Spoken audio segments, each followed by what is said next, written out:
चीन की victory parade के लिए 26 देशों के राष्ट्राध्यक्ष जिस तरह से बीजिंग में मौजूद हैं, ये तस्वीरें कहीं ना कहीं पश्चिम को एक बहुत करारा मैसेज देने की तैयारी नजर आ रही है और ये मैसेज कहीं ना कहीं पास ऑन होता नजर आ रहा है। एक तरफ बीजिंग है जहां जिनपिंग शक्ति प्रदर्शन दिखा रहे हैं, दूसरी तरफ अमेरिका के नेतृत्व में नाटो देश है। अब देखिए बीजिंग में शक्ति प्रदर्शन हुआ है, चीन, रूस, बेलारूस, ईरान, नेपाल, पाकिस्तान ये एक तरफ नजर आ रहे हैं। नाटो की ताकत America, France, Britain, Poland, Germany, Italy समेत कुल 32 देश नाटो की बड़ी ताकत। तो ये अगर आप बीजिंग में जो शक्ति प्रदर्शन हो रहा है और दूसरी तरफ नाटो की ताकत जो नजर आती है उसको अगर कंपेयर करें तो क्या तस्वीर निकलकर सामने आती है, ये देखिए मायने क्या है। पुतिन, जिनपिंग ने ट्रंप को अपनी ताकत दिखाने की कोशिश की है। एक तरफ चीन, रूस और नॉर्थ कोरिया को भी इसमें ऐड कीजिए, टोटल 26 देश, और दूसरी तरफ अमेरिका, फ्रांस, ब्रिटेन, जर्मनी जैसे 32 देश नाटो की ताकत, और दूसरी तरफ बीजिंग में जो जिनपिंग शक्ति प्रदर्शन करते हुए नजर आ रहे हैं। ये तस्वीरें एक बड़ी कहानी, बड़ी पिक्चर सामने रख रही हैं दुनिया के। बीजिंग में रहकर हमारे संवाददाता मनीष झा क्या महसूस कर रहे हैं, ये जो मैसेज, ये जो संदेश देने की कोशिश की गई है, ये अपने आप में कितना ताकतवर नजर आता है मनीष, ऐसे वक्त में जब लगातार एससीओ समिट के दौरान से ये बातें कहनी शुरू की दुनिया ने कि ऐसा लगता है कि वर्ल्ड ऑर्डर बदलने जा रहा है। आप क्या महसूस करते हैं? देखिए, इसमें कोई दो राय नहीं कि पहले एससीओ और फिर इस मिलिट्री परेड में जिस तरीके से 25 से ज़्यादा मुल्कों के राष्ट्राध्यक्ष यहाँ पर मौजूद हैं, बीजिंग में मौजूद हैं, ये बहुत बड़ी बात है। आज की तारीख में मुझे नहीं लगता है कि कोई दूसरा मुल्क इस तरीके से इतने सारे राष्ट्राध्यक्षों को, और ख़ास करके इसमें जो कई ऐसे मुल्क हैं, इनको अपने साथ जुटा पाएगा। और ये अपने आप में एक बड़ा संदेश है कि वाइट हाउस अब केवल एक टूरिस्ट स्पॉट बनकर रह गया है। अब अमेरिकी वर्चस्व को लोग भूल चुके हैं। अब अमेरिका की उस ताकत को जिसके जरिए उसने सोवियत संघ के टूटने के बाद अपने लाठी के बल पर, अपने हथियार के बल पर, अपने बंदूक के बल पर दुनिया को हाँकने की कोशिश की थी, उससे कोई नहीं डर रहा है। टीवी 9 के स्क्रीन पर इस वक्त जो आप तस्वीरें दिखा रहे हैं, ये तस्वीरें बयां करती है कि डोनाल्ड ट्रंप अपने व्हाइट हाउस के घर के भीतर से चाहे जितनी बयानबाजी कर लें, जितनी धमकियां दे दें, जितनी गिदरभबकी कर लें, हकीकत यह है कि बीजिंग में थिएननमेन स्क्वायर पे इस वक्त यहाँ पर मौजूद होकर Xi Jinping, Putin, Kim Jong Un या ईरान के राष्ट्रपति या दूसरे और मुल्कों के राष्ट्राध्यक्ष ये बता रहे हैं कि अमेरिका अब आप खुद में सिमट जाओ, क्योंकि आपकी नीतियां वही है, आपकी सोच वही है, हम आपकी परवाह नहीं करते हैं। ये एक अतिशयोक्ति नहीं है। हकीकत यही है कि अब अमेरिका का वो जो परचम था वो तो तालिबानियों ने ही दिखा दिया था जब 15 अगस्त 2021 को उन्हें भागना पड़ा। लेकिन उसके बाद से चीन में, बीजिंग में, उसी जगह पर और सबसे बड़ी बात देखिए, जगह का महत्व है कि वही थिएननमेन स्क्वायर जहां पर छात्रों के विरोध प्रदर्शन पर टैंक से चलाया गया था, उसी जगह पर आज 25 मुल्कों के राष्ट्राध्यक्ष खड़े होकर क्या बता रहे हैं। जी सही बात है।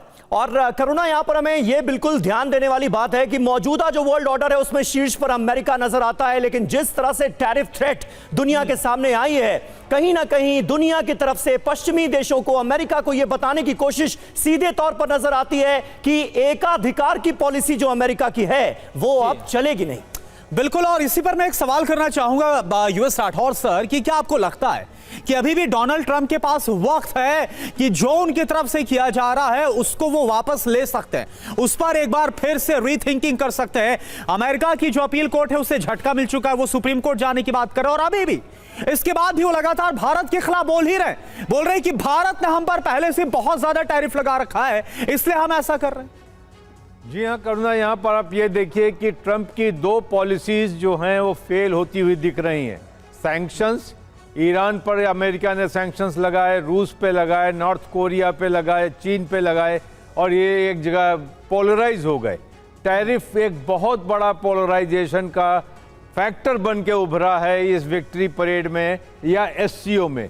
दोनों जगह पर टैरिफ की वजह से लोग नाराज थे और वो एक बहुत बड़ी चीज बन करके उभरी है जो कि पूरे अमेरिका के खिलाफ लोगों को लामबंद कर रहा है। और यहां पर अगर ट्रंप अभी भी नहीं मानते हैं और अपनी हठधर्मिता पे कायम रहते हैं तो यहां से चीजें और खराब होंगी और मुझे नहीं लगता है कि ट्रंप अपना कार्यकाल भी पूरा कर पाएंगे, क्योंकि अमेरिकन्स भी इस तरीके की नीतियों से अब आजिज आ गए हैं और उनके हाथ से उनका प्रभुत्व फिसलता हुआ दिख रहा है। आज की जो विक्ट्री परेड में जो हुआ है उससे अमेरिका को सबक लेना चाहिए। अमेरिकन पॉलिसी को मिड कोर्स करेक्शन की बहुत सख्त आवश्यकता है। लेकिन इस आवश्यकता को महसूस शायद डोनाल्ड ट्रंप करते नजर नहीं आ रहे हैं। पूरी दुनिया एक तरह से लामबंद होती हुई नजर आ रही है अमेरिका के इस टैरिफ थ्रेट के खिलाफ, लेकिन इस बात का एहसास अमेरिकी राष्ट्रपति को है नहीं। पुतिन, किम और ईरान, पश्चिम से सीधा टकराव। अब इसके मायने क्या हैं? बीजिंग में रूस की मौजूदगी, रूस को अलग थलग करने पर यह सीधे सीधे पश्चिम को जवाब दिया जा रहा है। रूस अब अकेला नहीं है, ये बहुत लाउड एंड क्लियर मैसेज इन तस्वीरों के जरिए वेस्टर्न वर्ल्ड में गया है।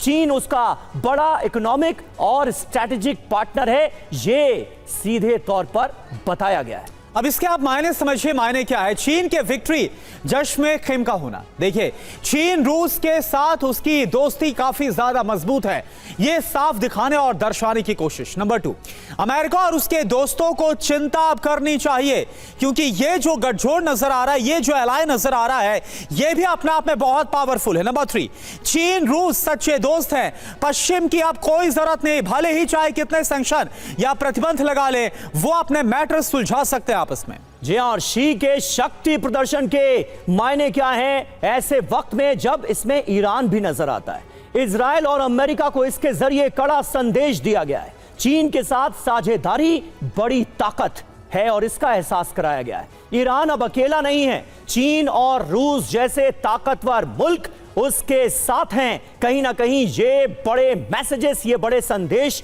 ब्रजेश जी सीधे तौर पर नजर आते हैं। और कहां तो अमेरिका और बाकी दुनिया की कोशिश एक वक्त में चीन को अलग थलग करने की थी, लेकिन अब ऐसा लग रहा है कि अमेरिका ही अलग थलग पड़ता हुआ नजर आ रहा है और पश्चिम को, अमेरिका को बाकी वर्ल्ड एक जवाब देता हुआ नजर आ रहा है। क्या ऐसा आपको भी दिखता है? समीर, जब भूचाल आता है जियोपॉलिटिक्स में और जिसका हम उदाहरण देख रहे हैं, वो संभलता भी है। तो अभी जो हम देख रहे हैं, it is work in progress. जो समीकरण हम अभी नजर आया आज के परेड में, उन्हें कम्युनिस्ट बड़े देशों द्वारा, इसका हम लोगों का आकलन रहा है करीब 2-2.5 साल से कि ऐसा हो रहा है। शायद ये और परिपक्व हो रहा है और इस दिशा में जा रही है, लेकिन कुछ रियलिटी चेक करना जरूरी होगा। चीन अभी भी दुनिया का इकोनॉमिक पावर हाउस है जहां तक मैन्युफैक्चरिंग का सवाल है। 110 देश जो हैं उसमें ज़्यादातर डेवलप्ड देश हैं। सबसे ज़्यादा ट्रेड चीन का है और चीन की इकोनॉमी अभी थोड़ी जो लड़क रही है, थोड़ी बहुत रुक के चल रही है, वो उसको कभी नज़रअंदाज नहीं कर सकता है। तो जियो इकोनॉमिक्स और जियो स्ट्रेटेजी दोनों का यहाँ पे थोड़ा सा अंतर है जो देखने में आ रहा है। रियलिटी चेक करते हैं तो जो डोनाल्ड ट्रंप भी है, एडवांटेज ये जरूर है अमेरिका का या बाकी देशों का कि डेमोक्रेसी है, चेक्स एंड बैलेंसेस हैं। अभी कैसे करुणा ने बताया कि उन्होंने टैरिफ के ऊपर में कोर्ट ने रोक लगा रखी है। तो ये तो ऐसा है नहीं कि ट्रंप जिंदगी भर के लिए प्रेसिडेंट हैं, जैसे कि हम चीन में देख रहे हैं, नॉर्थ कोरिया में देख रहे हैं और रशिया में भी देख रहे हैं। तो ऐसे ही घबराने की भी आवश्यकता नहीं है। मैं समझता हूं ये एक अपना रास्ता चलेगा, तय करेगा, इसमें मॉडिफिकेशंस होंगे। और ट्रंप भी होशियार, बहुत होशियारी लीडर हैं। अगर उन्होंने सोचा था कि सैंक्शन के द्वारा रशिया को हिट करेंगे, यूक्रेन का वॉर रोकने में हमको सफलता मिलेगी, तो शायद कामयाबी नहीं मिली है, वो कोई दूसरा चीज करेंगे। लेकिन वो जो ये मैं समझता हूँ ये वर्क इन प्रोग्रेस है। कोई ऐसी चीज नहीं है जो भूचाल आ गया है, अभी कार्य प्रगति पर है। जी बिल्कुल।